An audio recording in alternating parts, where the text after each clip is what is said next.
To do that. All right, Jason Tesauro. Tesauro? Tesauro. Tesauro. That's an Italian name. See. And with Barbersville Vineyard, probably my favorite wine in all of Virginia, and maybe even beyond that. I mean, I truly do love the wine that you guys make, and I wondered how it became so great. And then as I get to learn more and more, which you're going to tell us all about, and how you guys are different, everybody will understand why I love them so much and why I found you guys and love you so much. But before we get any further, well, so go ahead and tell us about yourself and divulge into the winery and just give us kind of an overview. Sure. Well, first let's have a toast. I poured a little of the current vintage, the 2017, before I open up this gorgeous 09. So chin chin to you and ding. And to the whole world. Do that one more time. There we go.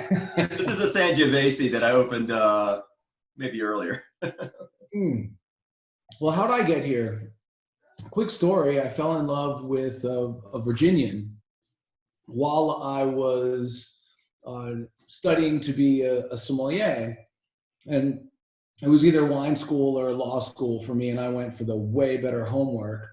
And Italy, I'm Italian, sono terza generazione, third generation. And so Italy was the country that I already knew the most about wine-wise, and the one that I wanted to dive into the deepest. And fell in love with Nebbiolo, you're drinking Sangiovese. I love the whites, I love the rosés, I love the Pasitos, the Amari. And I was working as a sommelier at an Italian restaurant in Atlanta. And my beloved came from Virginia. So we're like, oh, okay, fine. I'll make this like mandated trip to Monticello, right? You sign on the line, which is dotted, you get married and you have to make this trip. I'm like, I'm from Jersey. It was all about Washington. And here we make this trip into Charlottesville, and it's 4th of July weekend. And they tell the story, you know, he comes alive from, is it the 4th yet? And he dies on the 4th of July. And it's all just like so amazing. And I want to take home a souvenir with a little more gravitas than a UVA shaky snow globe. And I end up stumbling into a Charlottesville wine shop. And there's this wall of Virginia wines. And I had, we learned in wine school, like, oh, Virginia grows wine, turn the page. And there's unicorns and butterflies and blue dogs. And then there's Barbersville Vineyards, 1998 Sangiovese Reserve. And it had Luca Paschina's name on it. And I took it home and it sat around for a while. And one night when I was out of like good wine, I opened up the Virginia stuff and I was thunderstruck. Absolutely stopped me in my tracks. I shared it with all my Somm friends. I sent a note to Luca. I actually faxed him. It shows how long ago it was. I faxed him my credentials. I said, the master sommeliers who taught me said, trust your palate. And I quit my job and moved to Virginia. And that was 19 vintages ago. Holy cow. I didn't know any of that. I mean, we met on my front porch the other day when you dropped off my bottles of wines. Yeah. Which I think is commendable to hear that you guys are the grinders out there doing this delivery. So for those of you that are running short on wine and are in panic mode, you know, you could take my meats, you could take everything. When I got down to the last couple of bottles of wine, I went into panic mode, which led me to calling Barbersville, and then gratefully I heard you were coming, and I said, well, I have to interview this guy. So yeah, I'm not just a sommelier, now I'm a courrier. Right. Well, so let's break into the bottle, and then I've got a spew of wine questions for you. I'm gonna try to keep it PG rated for the. So the first thing, I don't know, I don't cut my top. I pull it off. There's a guy named Gary Vaynerchuk, Wine Library TV. I don't know if you know him. He's a famous marketer. Yeah. And Gary said, pull it off and don't cut it off. So I'll offer a counter to that, simply because I know about the effort that goes into each part, including the bottling. And things like the capsule are not there just for aesthetics. Okay. There was a time when the capsule was even more vital because this is alive, right? At least it should be. Right. And this is alive. This cork, this is a piece of tree bark that's been put into the neck of the bottle, and it is not infallible. And the capsule was an extra layer of protection. They used to be made out of lead, and they were cut so that the wine doesn't pour over the metal and pick up some taint from a metallic taste. Okay. But winemakers not only choose the capsule for the long livedness of their wines, but it's also part of like, I like to dress up. I'm sure you can tell today because I have pants on, but typically when I'm out showcasing wine, I'm in a cravat, I'm in a pocket square, and the capsule is one part of that. Now, no one should ever buy a wine and the best part of the wine is the capsule, right? The best part should be on the inside, but part of the poetry is seeing it and kind of undressing the bottle. And I like to leave a cup below the second lip, not the first, but the second lip, also called the annulus. All right. And tonight, just because it's a special bottle, I'm like, you know what? I'm gonna use my ne'er used Asso. I need to get one of those. Right? The Asso. That's old school. I failed so many times at that. I've pushed corks in. I give up. Oh yeah.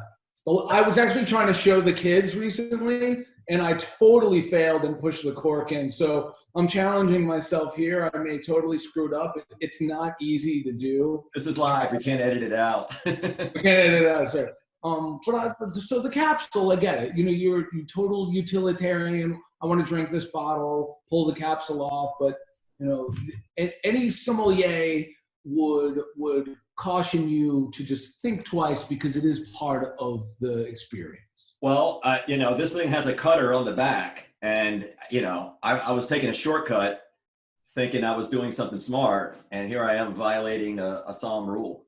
So talk about gosh, I have so many ways I could take you there. Gadgets, what is a somm? How do you become one? Let's do the somm thing. Explain a sommelier, how you become one. Is it you have to apply, you have to give blood, you have to donate your first kid? You do have to give blood. It's a lot of blood. At 25, I decided I was either going to make my life out of words or wine, become an author and publish a book, or become a sommelier. And by 26, I was working hard in restaurants, had been for 10 years, but now starting to study. By 27 and a half, I had great ideas for a book and was starting to really tighten up the manuscript. I've extracted the cork. Ruh-roh. Yeah, so you have to smell it. What are you smelling for? Well, hold on. That just poked me in the nose as potentially corked. Oh no. I'm gonna let it sit for a moment, see if it blows off, and then we'll taste and see what's up. I'll pick up the story. So I've got the manuscript. I'm working wine. 28. I've got Italy down pat. My book's coming along. 29. Starting to really learn France, Burgundy and Bordeaux and Champagne in particular. At 30, on my 30th birthday, I've got a book. I've got a literary agent. But what I really need is a publisher. And I'm like, you know what? It's my 30th birthday. I'm going to celebrate with some sake. I'm a sommelier.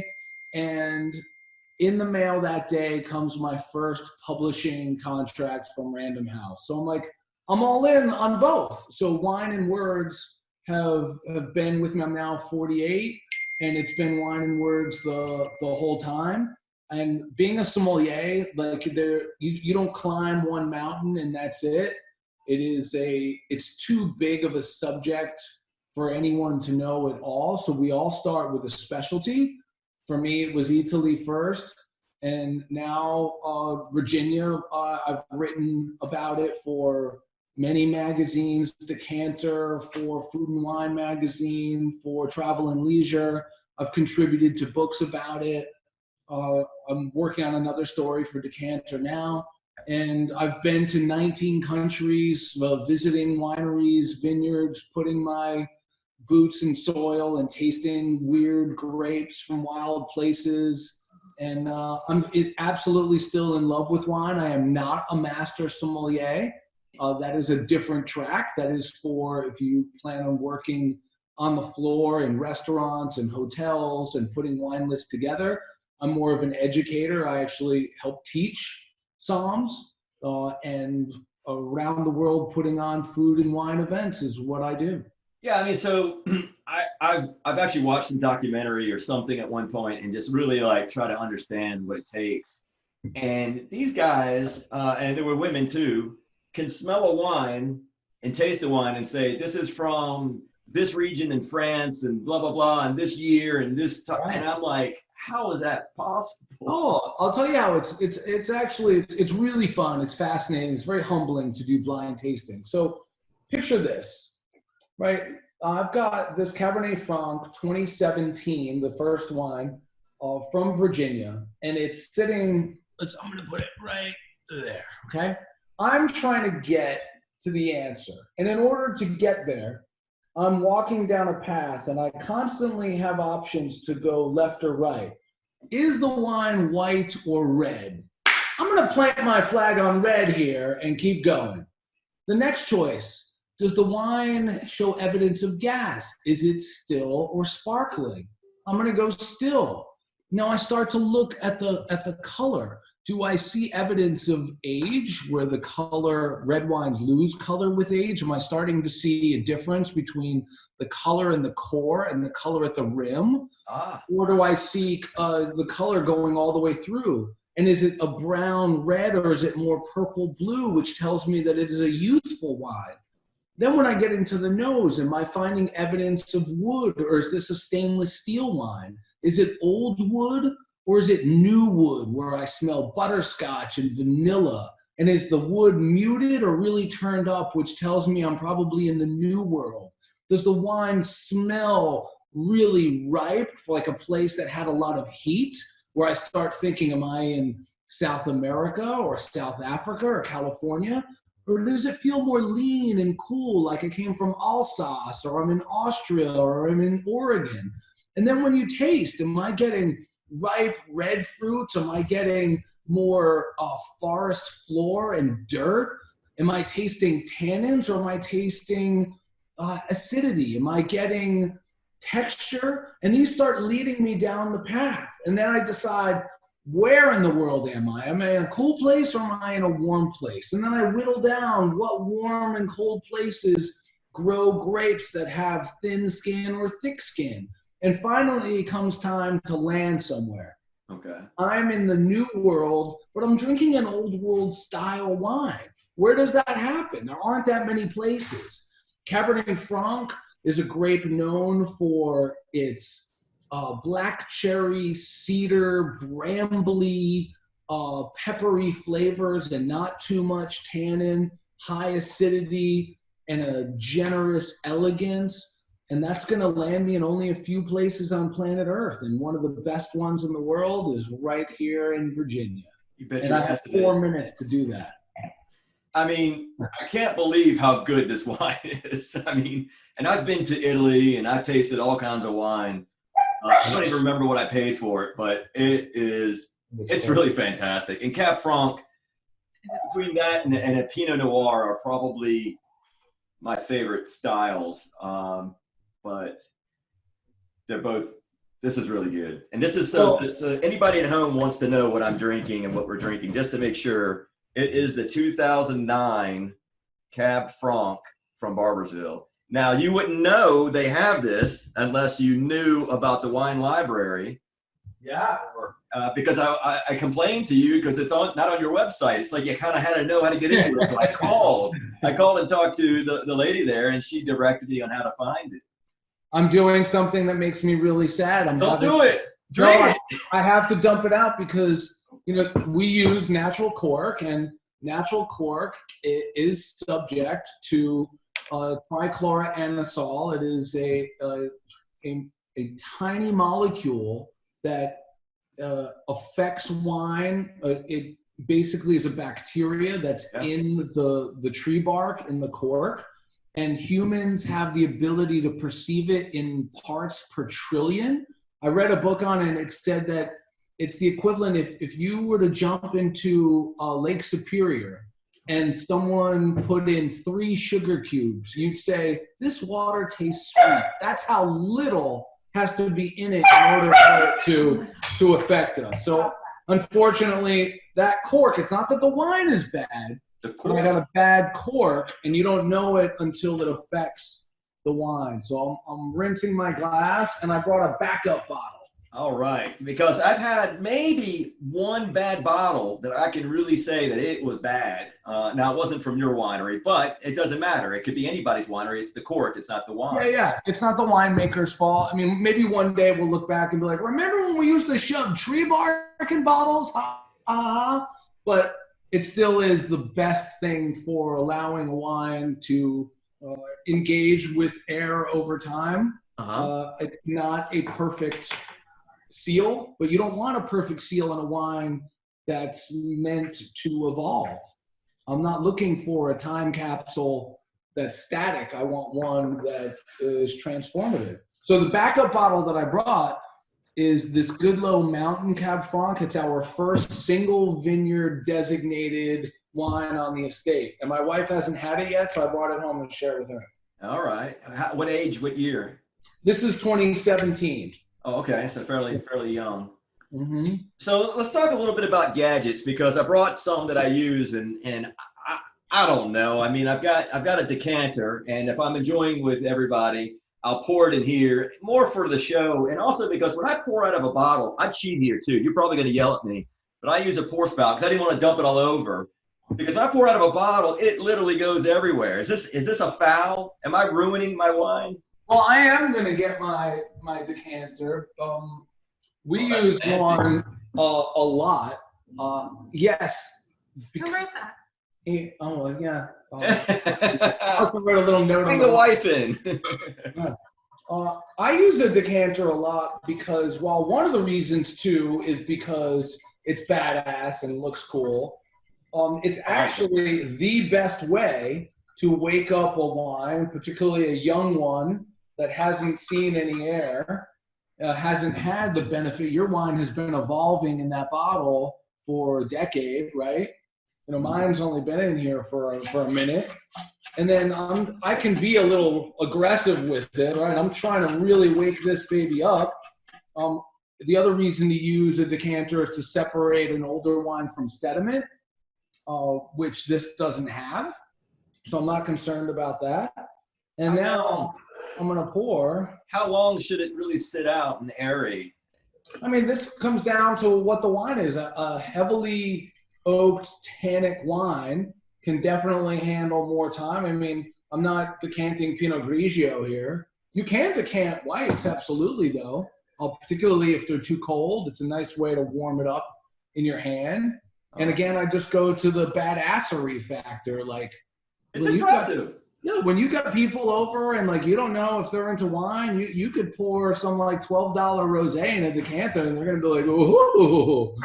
Yeah, I mean, this thing was, I don't know, I bought it on Amazon probably. I don't remember where I got it from, but probably $20, and you could swirl it around, and like you say, it does seem to change the flavor when you decanter or expose it for a moment. Luca just called, and I'm sending him a picture of what we're doing, saying I'm doing a virtual tasting. How about this? So I showed you my pour spout, which you can plug, and it doesn't really do anything. I mean, whatever. It keeps the air, I guess. I don't know. I've got this thing here that I use. So I'm mostly drinking by myself these days, and I can't put a whole bottle away and be competent the next day, although I could try. And I've got this thing that you cork it and it sucks all the air out. Am I doing anything? Am I getting an extra day or two, or is it all placebo effect? All right. So look, wine is so personal, and there's no judginess in here for me. Like, I see gadgets. I don't really have a lot of them. I use a waiter's tool. I don't have a Coravin, but Coravins are cool. I don't have a rabbit. I don't have an electronic opener. All of those things have cachet. And if they add to your enjoyment of the wine, by all means, keep buying them. But when it comes to like, does the gadget make the thing better? I'm going to say, aside from a decanter and having like port tongs and other things that actually assist you in opening a bottle, like a champagne saver, I've had to use it on bottles that are difficult. I've had to use champagne claw. I've had to use Asso when there's a cork that's really long and crumbly on an old wine. But when a gadget is there for like a step right up and we've got the new Vino Vino, like, you know, that kind of stuff tells me like, what's more serious, the toy or the thing that it's opening? I think I've seen this $200 or $300 gadget, probably at Bed Bath and Beyond, where it's a needle and it puts a gas in there and you get out what you want and the gas keeps it from going bad. I mean, yeah, the Coravin. Yes, the Coravin is great. I don't know how many people need one at home. Restaurants and wine reps use it. Yeah. Where, you know, typically I would take this bottle, I would spend a day going around pouring it for prospective buyers, somms and chefs and such. Okay. And then at the end of the day, we'd sit down and we would finish it. Well, Coravin allows you to take this around for a week or longer. And in a restaurant, instead of having to buy that $150, $300 bottle, you could buy an ounce or 3 of it and the wine is preserved. So that's tech being brought to like serve a really good purpose. Again, I caution the home drinker, like, I could buy a lot of really good wine for $300. That's what I was thinking. I was like, why would I spend $300 on a gadget? I'll just buy, 10 bottles of the wine. I mean, I don't know. I would have leaned towards that. I'm going to scream for a second. Hey, darling, let me pour you some of this. It's delicious. It's fine. I mean, I would never have guessed that this came from Virginia, having been to Virginia wineries, except I knew it came from you. Yeah, so the wine library is sort of a unique, like a secret society thing at Barbersville. I don't know how I found out, but they give you a code when you walk in, and then you have to type that code in the door to get in. And it's a really neat, unique place. And then they have like a flight of these things. Anyway, you know all this stuff, but I'm making sure everybody else knows that there's more to Barbersville than most wineries, which leads me to the next question. You corrected me. I said that you were a winery. You said, I'm not a winery. I'm a vineyard. Well, so Barbersville Winery, Barbersville Vineyards. The only reason I corrected is because wine is farming, and there are plenty of wineries around the world that don't grow their own grapes, and that's not a terrible thing.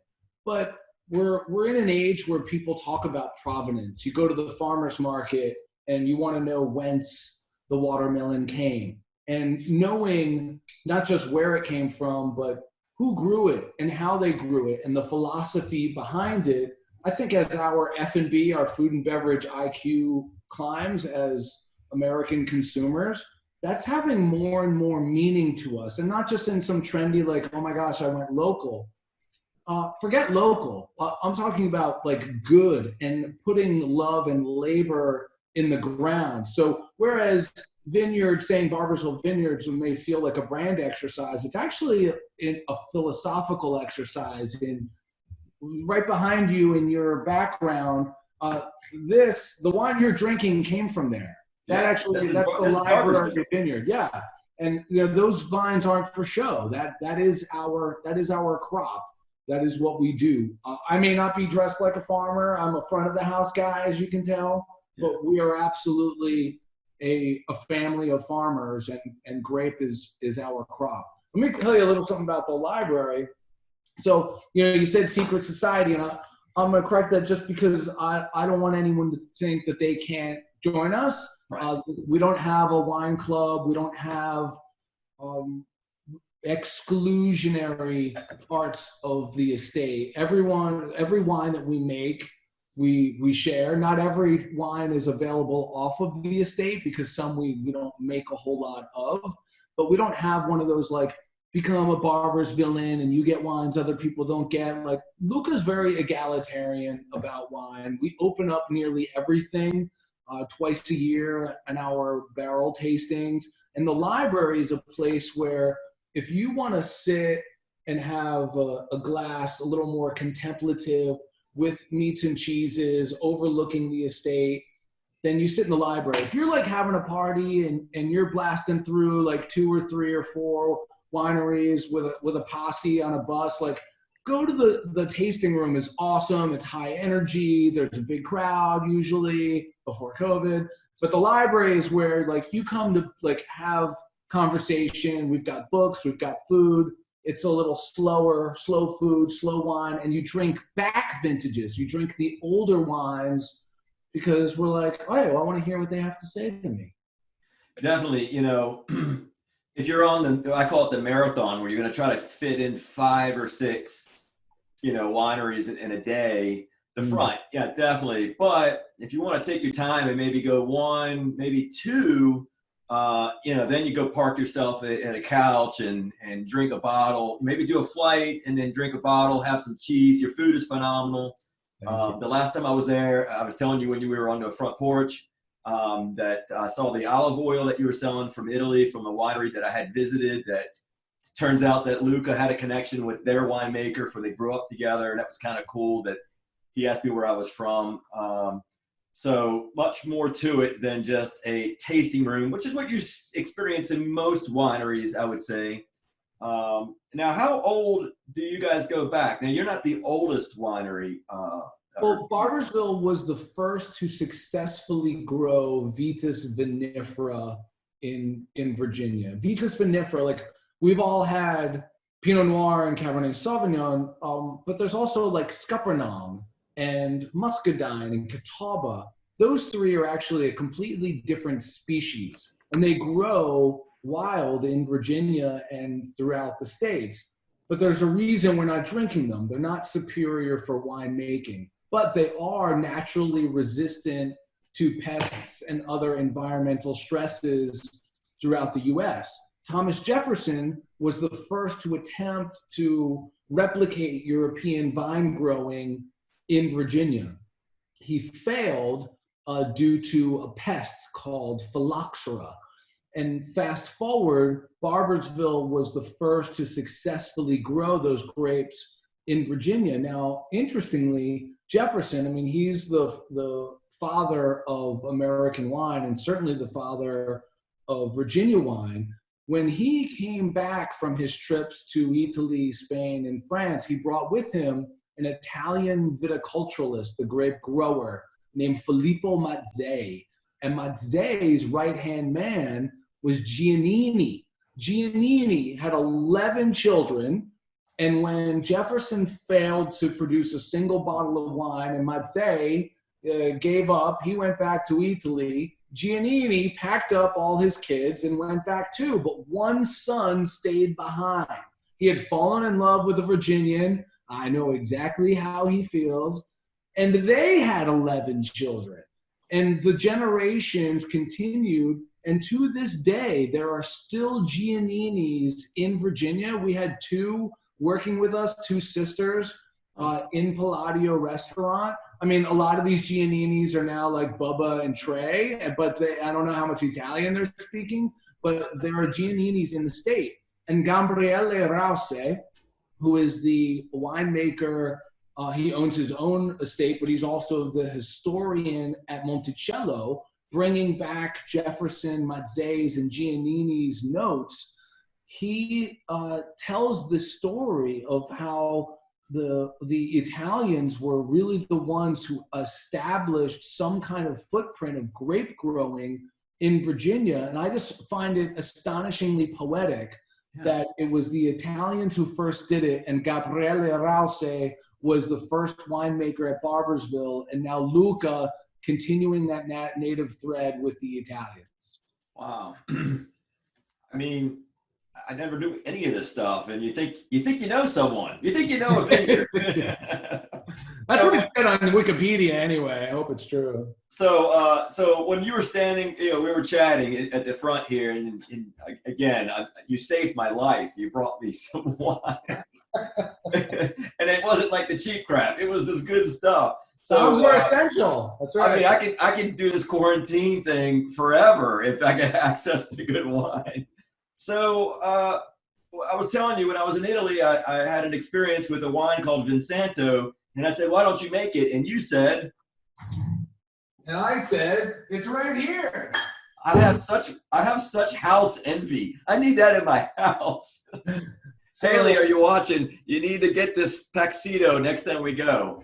Yeah. So Vinsanto is wine of the saints, and the Italians have been making this wine for 1,000 years the same way.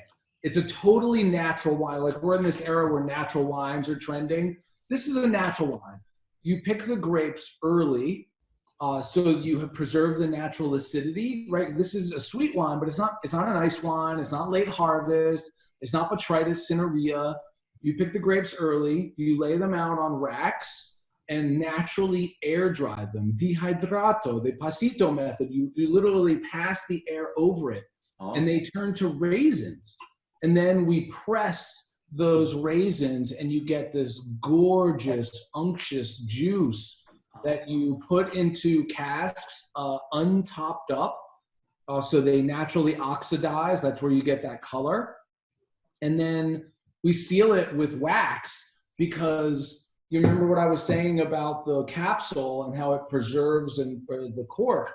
This wine will greatly outlive its cork. So we seal it in wax, A, because it's sexy, and B, because it will preserve this wine for as long as it's meant to. This wine is indestructible. Here. Yeah.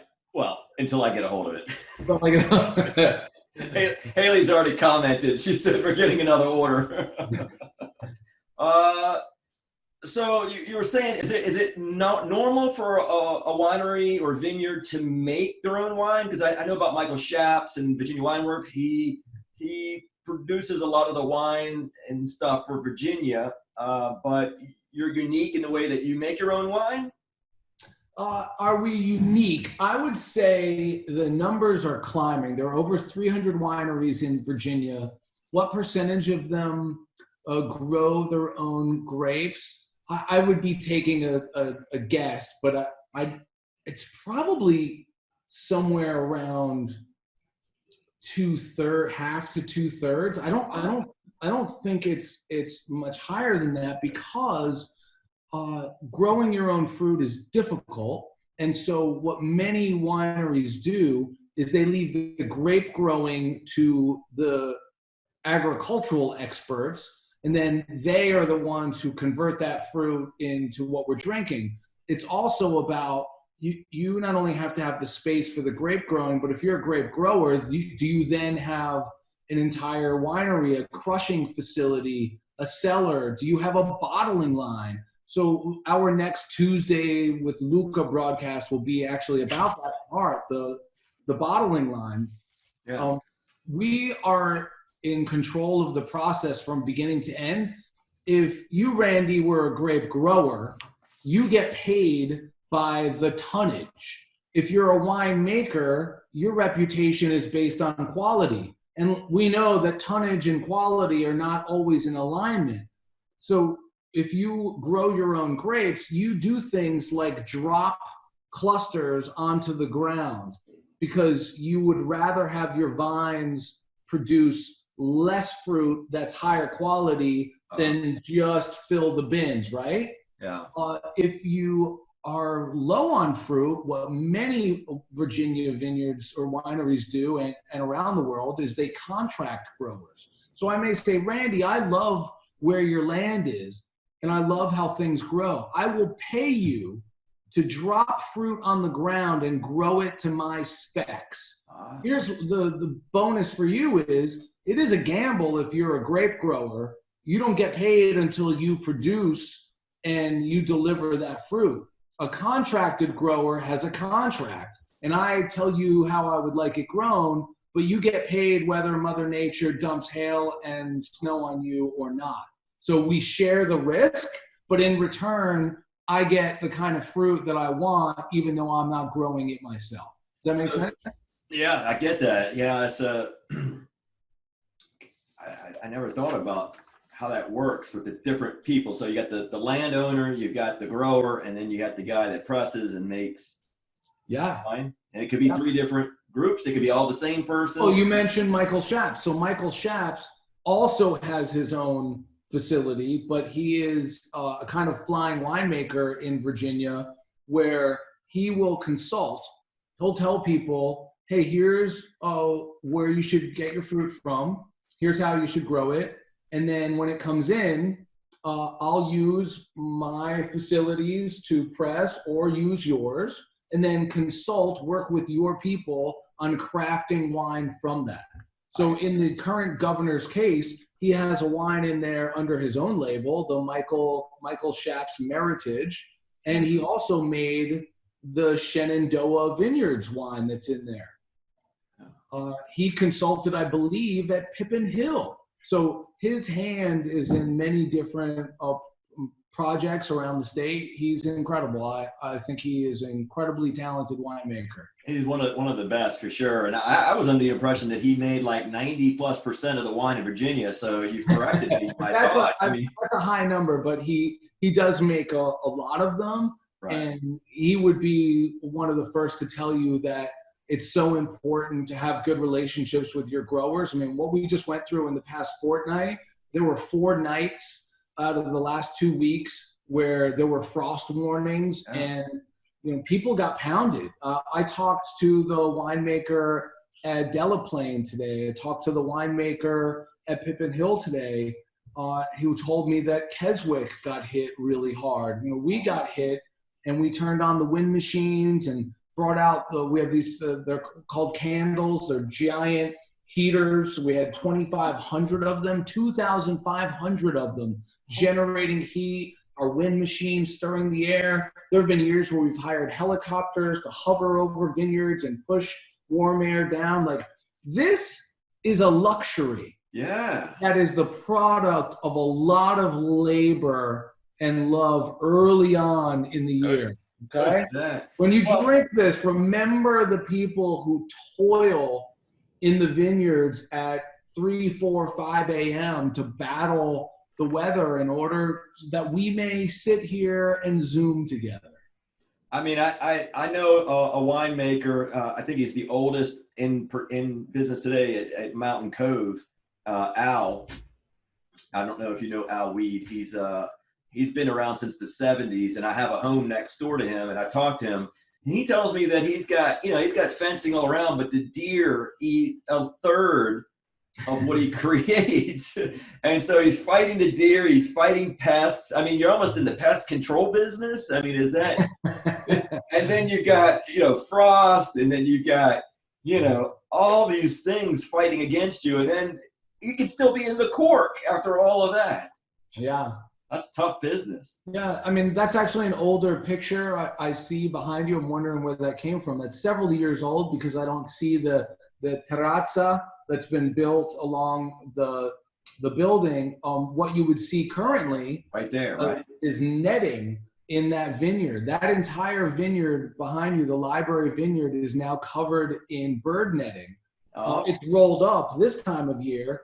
But as soon as the vines go through veraison, when the grapes turn from green to gold or green to red, purple, blue, black, we drop them down because that is the come and get it to the birds because they love that sweet juice. And they would decimate the vineyards were it not for that netting and a couple of shotguns. I mean, it seems like by the time you're done, I mean, how do you make any money? I mean, it would be tough. I mean, I'm a business-minded person, and I just think about that. All right, so, every time I go to a winery, they're always talking about pairing foods or chocolates or cheese. So with my Cab Franc, like, what would I pair, if I was going to, enjoy food with my wine? Is there a rule, or is it just whatever? Well, Luca would tisk at me for sitting here with this Cabernet Franc with without a fork in the other hand. Okay. He is such an advocate for wine is food, wine is not a cocktail. Oh. And I agree with that. Most times I am. I mean, I'm Italian, so I'm always hungry anyway. But these are wines that are high in texture and structure, and those are wines that are meant to go with food. Okay. With Cabernet Franc, this is much more versatile than Cabernet Sauvignon. Cabernet Sauvignon, big red fruits, a lot of tannin. Cabernet Franc, black fruits, lower tannin, high acidity. So all of your white meats play really well here. There's a lot of earthiness in Cabernet Franc, so that's a great place for mushrooms. Luca is also an amateur mycologist, so he picks his own morels, sent me home with some last week. And morels and Cab Franc are just fantastic. Earthy kind of food. He also sent me home the other night with some greens from his garden. And for me, Cabernet Franc has a refreshing characteristic. I mean, you mentioned the olive oil. You know, we are a family of Italians. We're owned and run by Italians, going back 8 generations in Northeast Italy. So we eat well and drink even better. All right, on with the lightning round. So I'm assuming you've got a slew of awards and special wines. What right now do you have that is like the special best? Well, you know, Viognier, our Viognier was named top 100 wines in the world. That was really exciting, from James Suckling, one of our favorite critics. Wine enthusiast, is really in love with our current vintage of Octagon. I mean, you know, gold medals are really nice. You know, we like to use them as coasters. But my thing is, like, you don't need ratings. What you need is to trust your own palate. And we make so many different wines. Like, maybe you come and people go, oh my gosh, isn't Octagon the best? And you're like, well, you know, actually, I love the Vermentino. I drink more white wines than red. I drink a lot of rosé. And Octagon has its place, but that is not the wine I drink the most of. We drink a lot of Vermentino. And our Allegrante Rosé, which, by the way, Derby is coming up. I mean, they're not actually running it, but we're still going to celebrate. And you need a wine with a horse on it.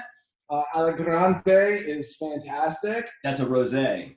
Yeah. And so a rosé, so that's a mix of a white and a red. What is that? What is a rosé? So rosé, that is one way to make rosé. You can color a white wine with red. We prefer what's called the saignée method, where while you're soaking your red grapes with their skins, you bleed off some of that juice before it's turned all the way red. You're just doing a quick maceration. And so you have it. We use 2 red grapes. We use Petit Syrah and Nebbiolo, that were we to leave it in contact with the skins for a long time, you'd end up with a red wine. But we bleed out of the tank some of that juice when it's reached that beautiful, like, salmon cinnamon hue, and then treat it as a white wine from then on. All right. I know you haven't eaten, and I saw on your Facebook page that you've done a water cleanse or something. So, and I've done cleanses as well. That's another conversation. And mine wasn't water, but it was a cleanse. It was a master cleanse. But I want everybody to order your wine, because if something was to happen to Barboursville, I would just cry. I'd be so sad. I would fund Barboursville with everything I had. So I want everybody to buy wine from you, not because I want you to make money, but because I want you to stick around. I don't think this is a sales pitch. So go on your website and you're going to hand deliver, or how does that work? So while the restaurant and the inn, we also have an inn, the 1804 Inn and Vineyard Cottages, are closed. So our family we're jumping in, you know, everyone grab a broom. Well, right now everything's clean. So we're filling up our cars with wine and we are delivering them around the state. And we're doing mask and glove, no contact delivery. And it's been fantastic getting to meet our fans and seeing where they live and what kind of pajamas they wear when they come to the stoop. I've already made it to some people's homes 3 times. They're doing their part. You should do yours. I recommend, if you're going to order wine, since you're getting free shipping, ask if any neighbors want to go in on some wine. You know, instead of getting 3 bottles, make it 6. Instead of 6, make it 3 cases. And I will come and put it on your doorstep. It was when she told me that, I was like, I could do that. I've been doing these videos. I can get more people to order wine. And, well, wine is, I want people to understand that, like, wine is also social currency. And even if you're not drinking 12 bottles in 5 days, I promise you that no neighbor will be upset, even if you don't know their name. You know, grab a bottle, get something quaffable and inexpensive. Grab our Pinot Grigio or unoaked Chardonnay. And for, you know, 12, 15 bucks, you can put something on someone's stoop and say, hey, just thinking about you from across the street. And it's been a nice goodwill builder for us. One day I threw my 7-year-old in the car and we drove around the neighborhood and put bottles on friends' doorsteps just to let them know we're thinking about them. Yeah, that's nice. That's good. That's a good deed. I was interviewing a guy in town here, Mark from Midas of Richmond, and he said it's never wrong to do a good deed, or do a good thing. Yeah. I like that. Put a bottle with a little note. That's a great idea. That's good stuff. Plus, we're supporting you guys. And you're right, not all your bottles have to be, you know, $60, $70, although those are the really good ones. Yeah, but you don't have to spend that. I mean, I appreciate that. It's been nice. I see what people order. Yeah. And I took my teenager with me one day to drive, and he's like, wow, they're getting like the good stuff. Most people are doing like a nice spread. They get everyday drinkers and then a couple of special bottles. I'm not asking you to load up on a vertical of Octagon, but wine should be part of your regular life. Yeah, it certainly is at ours. Yeah. And you know, get a nice spread. Everyone should have a bottle of bubbles in their fridge at all times. Oh, okay. Right? Get some bubbly. One bottle of sweet is probably enough for a while. Thanks to you customers who've been ordering cases of Fileo. I don't know what you're doing with that much Moscato, but it's awesome. All right. Well, everybody needs to head over to Barbersville. I recommend calling. I don't know if that's the wrong thing to say, because the really good stuff wasn't easy to find on the website. You have to click on the newer vintage and then dive in, and you can see all the older stuff. I don't know if you're working on fixing that, but, you know, nobody knew this was coming and that there'll be so much orders online. But yeah, you know, thank you for pointing that out, Randy. And part of it is simply supply and demand. I like that it's almost like an Easter egg on the website that if you want it, you'll find it. But I don't want all of our 09 Cab Franc to disappear. You had to work for it, and I bet it makes it taste just a little more delicious. It's so good.